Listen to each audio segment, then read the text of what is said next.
క్రీస్తునాథుని యందు మిక్కిలి ప్రియమైనటువంటి దివ్యవాణి ప్రేక్షకులందరినీ ఆత్మలో జీవనం కార్యక్రమంలోనికి ప్రేమపూర్వకముగా ఆహ్వానిస్తున్నాను. ఈరోజు ఆత్మలో జీవనం కార్యక్రమం ద్వారా దేవుడు మనకు తెలియచేయాలని ఇష్టపడుతున్నటువంటి ఆత్మీయమైన విషయములను, సత్యములను ధ్యానించుటకు, స్వీకరించుటకు ప్రార్థనాపూర్వకముగా సిద్ధపడతాం.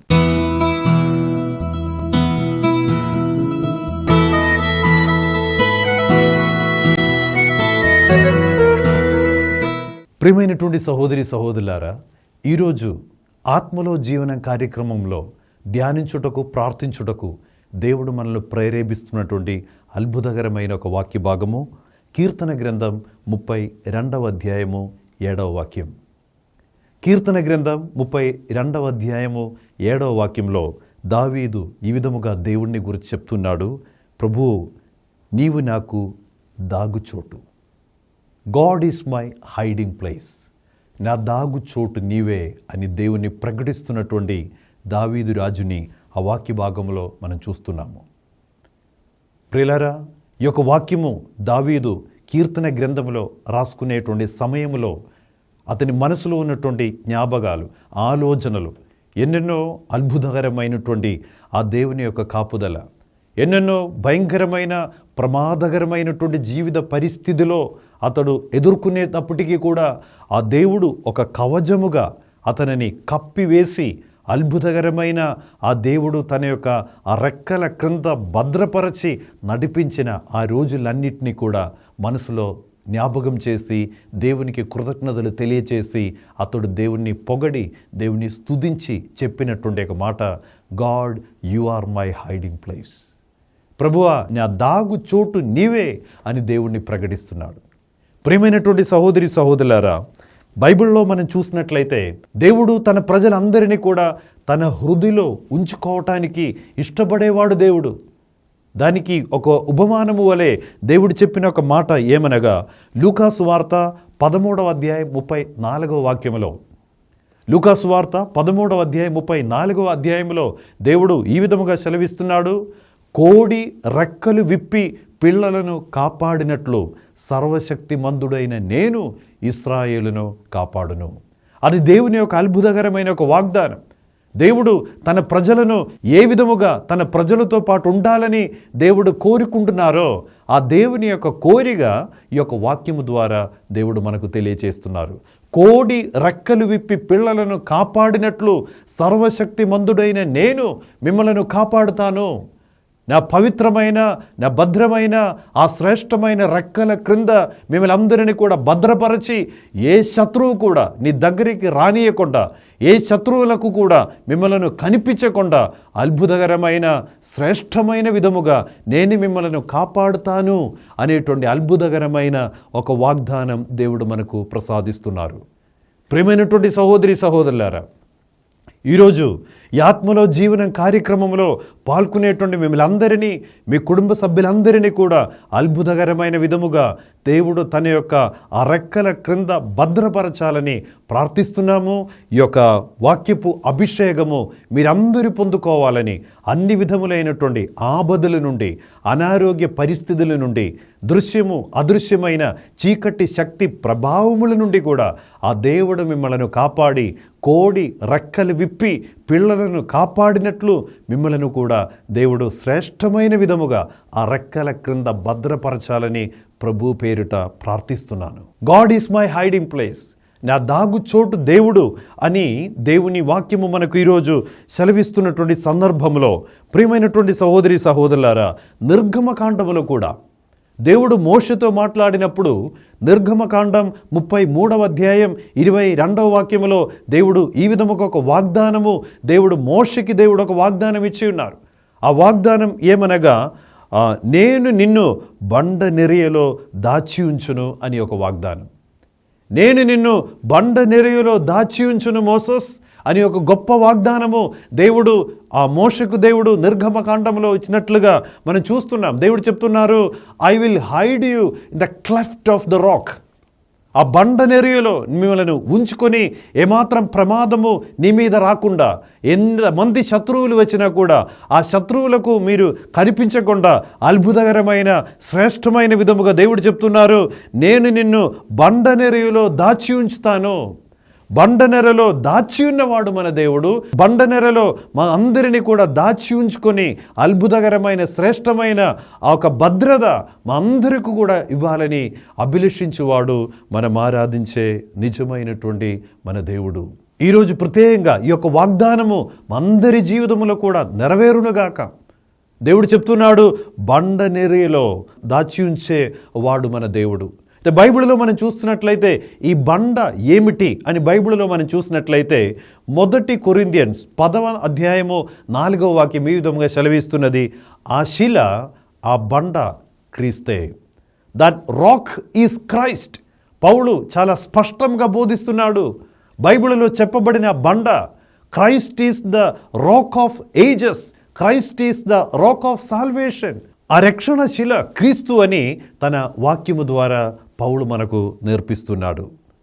ఆ ఒక బండ మీద, ఆ ఒక రాక్ మీద నీ జీవితం కట్టబడాలని, ఆ రాకులో నువ్వు నివసించాలని దేవుని వాక్యం ప్రత్యేకంగా ఈరోజు మమ్మల్ని అందరినీ కూడా ఆహ్వానిస్తున్నారు. అందుకే బైబిల్లో ఒక వాక్యము లూకాసు వార్త 6వ అధ్యాయం 48వ వాక్యంలో, 6వ అధ్యాయం 48వ వాక్యము దేవుడు తన శిష్యులతో ఈ విధముగా చెప్తున్నారు, ఒక వివేకంతో కూడిన ఒక మనిషి ఏ విధముగా తన జీవితం జీవిస్తాడు అని వివరించుకొని దేవుడు చెప్తున్నాడు, అతడు లోతుగా త్రవ్వి రాతి మీద పునాది వేసి ఇల్లు కట్టుకొనిన వాని పోలి ఉన్నాడు. వివేకంతో కూడిన వ్యక్తి ఏం చేస్తాడు? జ్ఞానం కలిగిన వాడు ఏం చేస్తాడు? అతడు రాతిని పునాది వేసి, ఆ రాతి మీద పునాది వేసి ఇల్లు కట్టుకొని ఆ ఇంట్లో నివసిస్తాడని దేవుడు చెప్తున్నారు. వివేకం లేనివాడు ఏం చేస్తాడు? దేవుని వాక్యం సెలవిస్తున్నది, అతడు ఇసుక మీద పునాది వేసి ఇల్లు కట్టుకొని అందులో జీవిస్తాడు. వరద వచ్చినప్పుడు, నీళ్లు వచ్చినప్పుడు, ప్రళయం వచ్చినప్పుడు అటువంటి భవనాలంతా కూడా కూలిపోతుంది. కానీ ఏ భవనము రాతి మీద కట్టబడి ఉంటుందో అది ఎంత పెద్ద తుఫాను వచ్చినా, ఎంత పెద్ద వర్షం, వాన, గాలి వచ్చినా కూడా అది కూలిపోకుండా అద్భుతకరమైన విధముగా స్థిరముగా నిలిచిపోతుందని దేవుని వాక్యం ఈరోజు మనల్ని హెచ్చరిస్తున్నది. ప్రియమైనటువంటి సహోదరి సహోదరులారా, దేవుడు మనకు దాగు చోటు దేవుడే. ఆ క్రీస్తు అనేటువంటి బండలో నీవు నివసించు అని ఆ దేవుని వాక్యము ఈరోజు మనం ధ్యానిస్తున్నప్పుడు బైబిల్ పండితులు మనకు నేర్పిస్తున్నటువంటి అద్భుతకరమైన శ్రేష్టమైన ఒక విషయం కూడా నేను మీకు తెలియచేయాలని ఇష్టపడుతున్నారు. దేవుడు చెప్పిన మాట, నేను నిన్ను బండ నెరియలో దాచి ఉంచును అని దేవుడు చెప్తున్నప్పుడు బైబిల్ పండితులు దాని గురించి ఒక వ్యాఖ్యానం ఇచ్చి ఈ విధముగా చెప్తున్నారు, దేవుడు చెప్పిన బండ నెరి అనేది మన కోసము చీల్చబడిన ఆ దేవుని యొక్క తిరు హృదయము అని బైబిల్ పండితులు మనకు చెప్తూ ఉంటారు. The cleft of the rock, ఆ చీల్చబడిన బండ ఏమిటి అని బైబిల్లో మనం చూసినట్లయితే బైబిల్ పండితులు మనకు నేర్పించేది ఏంటంటే, ఆ గాయపడిన యేసుప్రభు యొక్క తిరుహృదయము, గాయపడిన యేసుప్రభు యొక్క తిరుహృదయము. జూన్ నెల ప్రత్యేకంగా కథోలిక సంఘములో జూన్ నెల అనేది తిరుహృదయమునకు అంకితం చేయబడిన ఒక నెల. ఈ నెల ప్రత్యేకంగా యేసుప్రభు యొక్క తిరుహృదయాన్ని ధ్యానించే నెల. ఈ ప్రత్యేకమైన ప్రార్థనలు, నొవేనా ప్రార్థనలు, అదేవిధముగా ఈ నెలలో తల్లి శ్రీసభ అందరినీ కూడా మీ జీవితము, నీ వ్యక్తిగత జీవితము, నీ కుటుంబము, నువ్వు చేసే ప్రతి విషయాన్ని కూడా ఆ దేవుని యొక్క తిరుహృదయములో ప్రతిష్ఠించమని మా అందరినీ కూడా హెచ్చరిస్తున్నటువంటి ఒక నెల ప్రతి సంవత్సరములో జూన్ నెల. ఈరోజు ఈ సంవత్సరములో నీ కుటుంబాన్ని, నీ జీవితాన్ని ఆ యేసు ప్రభు యొక్క తిరుహృదయములోనికి సమర్పించుకున్నావా? యేసు ప్రభు యొక్క తిరుహృదయంలో ఉన్నటువంటి ఆ ప్రత్యేకతలు ఏమిటి అని మనం ధ్యానించుకుంటే పునీతులు మనకు నేర్పిస్తున్నది. వాళ్ళు చెప్తున్నటువంటి మొదటి విషయము, యేసు తిరుహృదయములో 3 లక్షణాలు ఉన్నాయి. ఆ యొక్క గాయపడిన తిరుహృదయములో 3 లక్షణాలు ఉన్నాయి. అందులో మొట్టమొదటిది, ఆ తిరుహృదయం అనేది ప్రేమకు, కరుణకు ఆశ్రయ స్థానముగా ఉన్నది. ఆ తిరుహృదయములో ప్రేమ ఉన్నది, ఆ తిరుహృదయములో కరుణ నిండుగా ఉన్నది. ఎవరెవరు తమను తాము ఆ తిరుహృదయంలోనికి అర్పించుకుంటారో వాళ్ళు హృదయలో ఆ ప్రేమతో దేవుడు నింపుతారు, ఆ కరుణతో దేవుడు నింపుతారు. దేవుని యొక్క కరుణను, దేవుని యొక్క ప్రేమను అధికముగా ఆస్వాదించే భాగ్యము వాళ్ళు పొందుకుంటారు. ఈ లోకములో నన్ను ఎవరు ప్రేమించడం లేదు, ఈ లోకములో నాకు ఎవరు లేరు, ఈ లోకములో నాకు దగ్గరగా ఉండడానికి ఎవరు లేదనేటువంటి బాధతో జీవించే వాళ్ళు ఎవరైనా ఉన్నారేమో. ఈ రోజుల్లో సమాజంలో చాలామంది ఆ విధమైనటువంటి మానసిక బాధతో జీవించే వాళ్ళు చాలామంది ఉన్నారు. ఈ కాలంలో నన్ను ప్రేమించే వాళ్ళు ఎవరు లేదని బాధపడే వాళ్ళు ఉంటారు. దేవుని వాక్యం ఈరోజు నీకు హెచ్చరించేది, నిన్ను ప్రేమించుటకు ఎవరు లేదని నువ్వు బాధపడ అవసరం లేదు.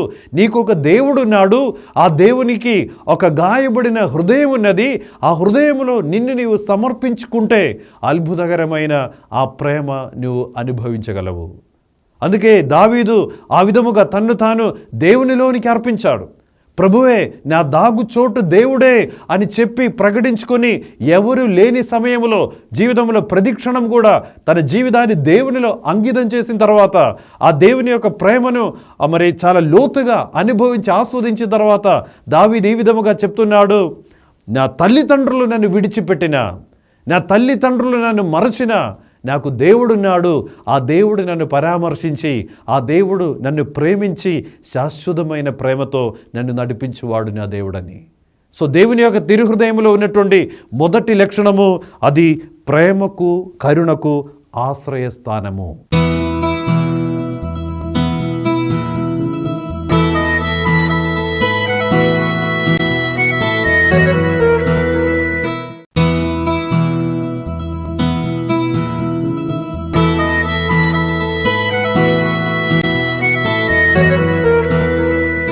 పునీతులు మనకు నేర్పిస్తున్నటువంటి రెండవ విషయం ఏమిటంటే, యేసు తిరుహృదయం సంరక్షణమునకు, భద్రతకు ఆధార కేంద్రం. సంరక్షణకు, భద్రతకు ఆధార కేంద్రము యేసు తిరుహృదయము.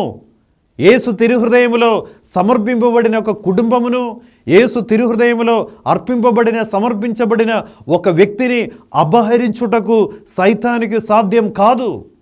ఏ శత్రువు కూడా నీ ఇంటిని ఆ తిరుహృదయంలోనికి ప్రతిష్ఠింపచేసి నువ్వు ప్రార్థన చేస్తే, ప్రతిరోజు నీ జీవితాన్ని ఆ తిరుహృదయంలోనికి అంకితం చేసి జీవించే ఒక వ్యక్తి నువ్వైతే, ఆ దేవుని యొక్క తిరుహృదయం నుండి నిన్ను అపహరించుటకు, నీ కుటుంబాన్ని అపహరించుటకు ఆ దేవుని హృదయంలోనికి నువ్వు దేన్ని సమర్పించి ఉన్నారో ఆ వారిని, ఆ వస్తువులను ఏమైనా కూడా వాటిని అపహరించుటకు ఆ సైతానికి సాధ్యం కాదు. దేవుని యొక్క వాగ్దానము కీర్తన గ్రంథం 91వ అధ్యాయం 4వ వాక్యము ఈ విధముగా సెలవిస్తున్నది, అతడు తన రెక్కలతో నిన్ను కప్పును, అతని రెక్కల నీడలో నువ్వు తలదాచుకుంటావు. దేవుడు రెక్కలతో కప్పువాడు దేవుడు. అతని హృదయంలోనికి నీ జీవితాన్ని జూన్ నెలలో ప్రత్యేకంగా ఆ నొవేనా ప్రార్థనలు చేసి ఆ తిరుహృదయంలోనికి నిన్ను నీవు సమర్పించుకునేటువంటి ఆ సమయంలో నువ్వు దేవుని యొక్క భద్రతను, దేవుని యొక్క సంరక్షణమును సమృద్ధిగా నీకును నీ కుటుంబం మీద దేవుడు సమృద్ధిగా దేవుడు ఆ భద్రతనిచ్చి దీవిస్తారు. ఈరోజు మనం ప్రత్యేకంగా ప్రార్థించుకుందాం. దేవా, ఈ వాక్య పరిచర్య సమయంలో కూడా తిరుహృదయాన్ని గురించి కూడా ధ్యానిస్తున్నటువంటి ఈ సమయంలో, ఈ యొక్క వాక్య పరిచర్యలో పాల్గొనేటువంటి మిమ్మల్ని అందరినీ దేవుడు తన తిరుహృదయంలోనికి స్వీకరించి ఆ తిరుహృదయం నుండి దేవుడు ప్రసాదించు భద్రత, ఆ తిరుహృదయం నుండి దేవుడు ప్రసాదించు ఆ ఒక సురక్షితత్వం ఆ దేవుడు మీకు ప్రసాదించునుగాక. మూడవదిగా, ఈ తిరుహృదయముకు ఉన్నటువంటి మూడవ లక్షణముగా పునీతులు మనకు తెలియచేస్తున్న మూడవ విషయం ఏమనగా, యేసు తిరుహృదయం అనేది శాంతి సమాధానములకు నిలయం. ఆ తిరుహృదయములో శాంతి ఉన్నది, ఆ తిరుహృదయములో సమాధానం ఉన్నది. సో తిరుహృదయం అనేది ప్రియమైనటువంటి సహోదరి సహోదరులారా, అది ఒక ఊట. అది శాంతికి ఊట, సమాధానమునకు ఊట, భద్రతకు ఊట, ప్రేమ కరుణకు ఊటగా ఉన్నటువంటి ఒక కేంద్ర స్థానము యేసు తిరుహృదయము. నీ జీవితంలో, మన జీవితంలో ఏ ఒక్క విషయము కొరతగా ఉందని నీకు అనిపిస్తుండదో, ఏ విషయము నీ జీవితంలో శాంతి సమాధానము లేనట్లుగా మీకు అనిపిస్తున్నదా, మీ ఇంట్లో శాంతి సమాధానము కరువైపోతుందనేటువంటి బాధతో మీరు ఉంటున్నారా? దేవుని వాక్యం నిన్ను హెచ్చరిస్తున్నది, నీ ఇంటిని, ఆ శాంతి సమాధానము లేనిటువంటి నీ కుటుంబాన్ని యేసు ప్రభు యొక్క తిరుహృదయంలోనికి సమర్పించుకో. అదే విధముగా మీ ఇంట్లో ఎప్పుడు కూడా భయంకరమైన వ్యాధులు, భయంకరమైన అనారోగ్య పరిస్థితులు, కొన్ని కుటుంబాల్లో, కొన్ని జీవితాల్లో కూడా క్రోనిక్ ఇల్నెస్ వస్తూ ఉంటాయి. ఎన్నిసార్లు హాస్పిటల్కి వెళ్ళినా, ఎన్ని మందులు, ఎన్ని ట్రీట్మెంట్ కోసం వెళ్ళినా కూడా పదే పదే కొందరిలోనికి ఆ ఒక అనారోగ్యము ఎప్పుడు వస్తూనే ఉంటాయి. ఆర్థిక సమస్యలు, తీరని కుటుంబాలు ఉంటాయి. భయంకరమైన విధముగా సంపాదించుకునేదంతా కూడా ఒకవైపు సంపాదించుకునేటప్పుడు ఇంకొక వైపు అదంతా కూడా కోల్పోయే ఒక పరిస్థితిలో కూడా కొన్ని కుటుంబాలు, కొన్ని వ్యక్తి జీవితాలు కూడా ఉంటాయి. ప్రియమైనటువంటి సహోదరి సహోదరులారా, ఈ విధముగా భద్రత లేనటువంటి ఒక బ్రతుకు నేను జీవిస్తున్నానటువంటి ఒక బాధ కలిగి ఉన్నటువంటి ఒక వ్యక్తి అయినా నీవు. దేవుడు కోరుకుంటున్నారు, భద్రత లేనిటువంటి ఒక బ్రతుకు జీవించుటకు కాదు ఆ దేవుడు నిన్ను సృష్టించేదే. ఆ దేవుడు కోరుకుంటున్నారు, ఆ దేవుని మనసులో నీ గురించి ఒక ప్రణాళిక ఉన్నది. అది నిన్ను క్షేమములోనికి నడిపించే ప్రణాళిక. కాబట్టి ఆ క్షేమము నువ్వు అనుభవించాలంటే ఆ యేసు ప్రభు యొక్క తిరుహృదయములో నువ్వు వసించాలి.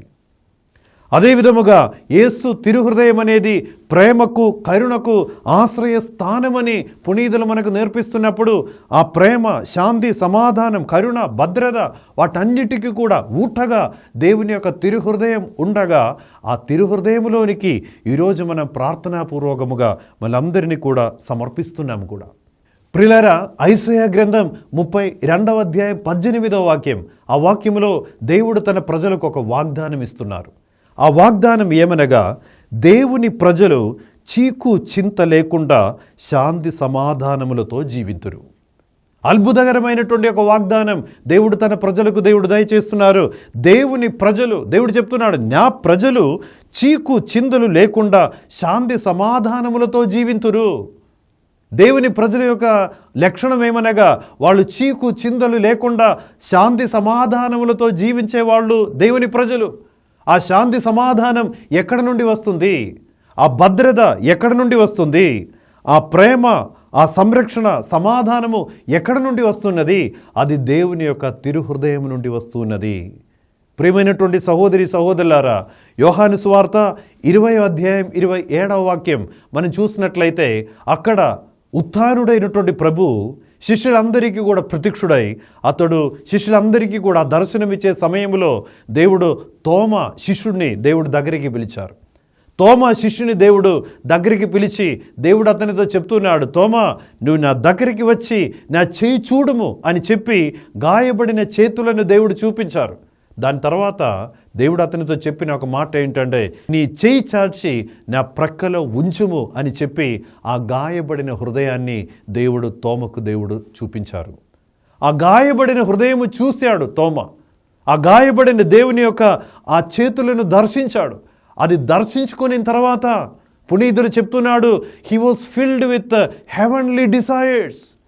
అది చూసిన తర్వాత అతనికి ఆ కింగ్డమ్ ఇన్స్పిరేషన్స్ వచ్చేసిందని పునీతులు చెప్తుంటారు. అంటే పరలోకమునకు చెందిన ఆలోచనలు మాత్రమే. ఆ తిరుహృదయాన్ని చూసిన తర్వాత ఆయన మనసులో ఉన్నటువంటి దిగులు, ఆయన మనసులో ఉన్నటువంటి అశాంతి, ఆయన మనసులో ఉన్నటువంటి సందేహాలంతా కూడా తొలగిపోయి అద్భుతకరమైన విధముగా ఆ తోమ అక్కడ ఆ దేవుని యొక్క గాయపడిన తిరుహృదయములోనికి విశ్వాసముతో తన్ను తాను సమర్పించుకున్నాడు. ఆ సమయం వరకు కూడా సందేహాలతో తిరిగినవాడు, ఆ సమయం వరకు కూడా సంతోషం లేకుండా తిరిగినవాడు, ఆ సమయం వరకు కూడా శాంతి లేకుండా తిరిగేవాడు ఈ దేవుని యొక్క తిరుహృదయాన్ని చూసి ఆ తిరుహృదయంలోనికి తన్ను తాను సమర్పించుకొని ఆయన చెప్పినటువంటి ఒక మాట ఏమనగా, నా ప్రభువా, నా దేవా అని చెప్పాడు. మై గాడ్, మై లార్డ్ అని చెప్పి, నా ప్రభువా, నా దేవా అని చెప్పి తన జీవితాన్ని యేసు ప్రభు తిరుహృదయంలోనికి, ఆ గాయపడిన హృదయంలోనికి సమర్పించుకున్నాడు. గట్టిగా ఆ దేవునిలో ప్రకటిస్తున్నాడు, దేవా, నాకు నీ తిరుహృదయంలో స్థలం, ఆ చోటు నీవు సిద్ధం చేసి ఉన్నారు, నాకు అది చాలు ప్రభువా. సందేహాలు తొలగిపోయింది, భయము తొలగిపోయింది, ఆందోళన తొలగిపోయింది, అశాంతి తొలగిపోయింది. ఆ సమయంలో ఆ తోమలోనే ఆ పరలోకమునకు చెందిన ఒక గొప్ప అభిషేకము దిగివచ్చి అద్భుతకరమైన మాటలతో వివరించలేని, వర్ణించలేని ఒక పరలోక ఆనందము ఆయన హృదయలో, ఆయన మనసులో నింపబడిందని పునీతులు అతన్ని గురించి వివరిస్తుండగా మనకు తెలియచేస్తున్నాడు. ప్రియమైనటువంటి సహోదరి సహోదరులారా, ఈరోజు ఈ యొక్క వాగ్దానాన్ని, ఈ యొక్క వాక్యాన్ని మనం ధ్యానిస్తుండగా దావీదు చెప్పిన మాట, దేవా నీవు నాకు దాగుచోటు, Lord you are my hiding place. అన్ని ఆపదల నుండి, అనారోగ్య పరిస్థితి నుండి మనలను కాపాడినది దేవుని యొక్క తిరుహృదయమని మనం మర్చిపోకూడదు. ఆ తిరుహృదయ భక్తిలో జీవించుటకు ఆ దేవుడు మమ్మలను అనుగ్రహించునుగాక. మనం కలిగి ఉన్న అన్ని కష్టముల నుండి, ఆ శత్రువులు మన మీద వేస్తున్నటువంటి ప్రతి ఒక్క బాణము నుండి మా జీవితములను, మా కుటుంబములను, మనకు దేవుడు ఇచ్చినటువంటి ప్రతి ఒక్క ఆశీర్వాదాన్ని కూడా కాచి కాపాడేదే ఆ దేవుని యొక్క రెక్కల క్రింద, ఆ దేవుని యొక్క అద్భుతకరమైనటువంటి ఆ తిరుహృదయములోనే.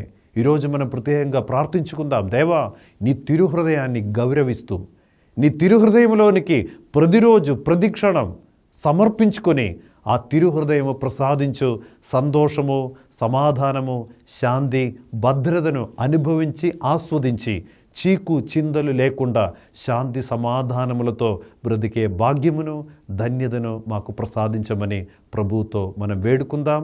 ఈ యొక్క పరిచర్యలో పాల్గొనేటువంటి మిమ్మల్ని అందరినీ దేవుడు దీవించునుగాక. ప్రభు మీతో ఉండునుగాక. సర్వశక్తిగల సర్వేశ్వరుడు పిత, పుత్ర, పవిత్రాత్మ ప్రభు వీళ్ళందరినీ తన తిరుహృదయములో కాచి కాపాడునుగాక. ఆమేన్.